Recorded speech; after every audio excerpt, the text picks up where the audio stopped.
So blessings, everybody. And we are on day 6 today. And just to recap, yesterday's card was kyanite. And so I chose to work with this pretty little tumbled piece of kyanite, focusing more on my throat chakra with that. Okay, so let's see what card we pull for today. I'm just going to get right into it.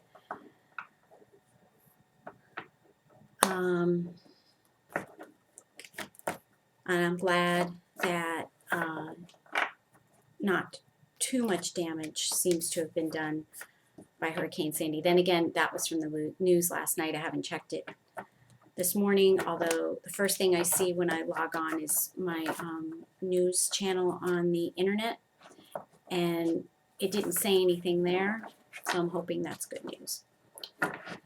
Okay, so let's take you down here, except for power outages and stuff, which is kind of bad if you're in a cold area.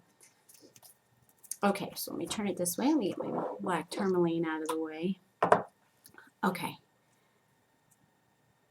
So I shuffled, and I'm cutting the deck. And looks like we're getting an Earth Magic card today. And the card is Clouds, Shape-Shifting. So that's interesting. Okay, so let's take a look at the card. It's pretty much a high, very tall cumulus cloud over what looks like an ocean and some mountains. The tall, puffy, white, pretty ones. I see a face right there. Do you see that? Not a very nice looking face. And then it says shape-shifting, because we know, that's what clouds do. We look up at them. We see all kinds of images in them. Okay, so let me see what Dr. Farmer says about clouds, which is probably very appropriate for many of us right now. Although it's very sunny here, I know most of the country in the United States anyway is dealing with clouds right now. But I know many of you are in different parts of the world, and there's all kinds of things going on right now. So it's not all about us. All right. It says, clouds, when tiny droplets of water or frozen crystals are surrounded by billions of other droplets or crystals, a cloud is formed. Each of these tiny droplets diffuse and scatter light so that the tops of clouds are white, then fade to gray toward the base. The nature of cloud formations affects our mood as well as the temperature on the ground and in the air. Their shape, movement, and coloration tells us what weather to expect in the near future, and they nourish our visual hunger during breathtaking sunrises and sunsets. Most of us have had an opportunity at one time or another to notice the shapes and forms clouds take as they drift gently or boldly across the sky, constantly shifting and changing, adjusting themselves to the requirements of their nature. So there's a lot of changes going on here. We know that. So this is probably like a message for us to flow with that. When we take time to simply observe, we can see the cloud people, images that are an elegant collaboration between nature and our imagination.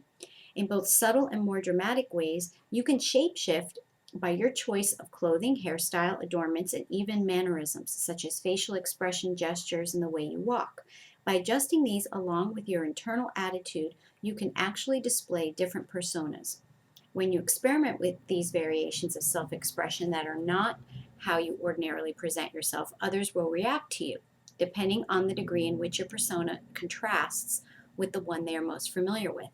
Be like the clouds as you try out different forms, stretching your limits at times, willing to move and adjust as necessary. Lift your head up, square your shoulders, and stand tall such that your chest and heart opens to the world, and note how this feels. You may feel vulnerable at first, but stay with it. Then let your shoulders fall forward slightly, pull your chest inward an inch or two, and let your head drop a little. Observe how this feels. I know I don't like that. Experiment with contracting your aura, your energy field, then expand it as far as you comfortably can. By this kind of shape-shifting, you can consciously choose your expression into the world. Just remember who you are at the core. Okay, so again, this is one of those cards where I'm not getting a crystal right away. So I'm going to be thinking about this one, and it'll be interesting again to see what you guys come up with.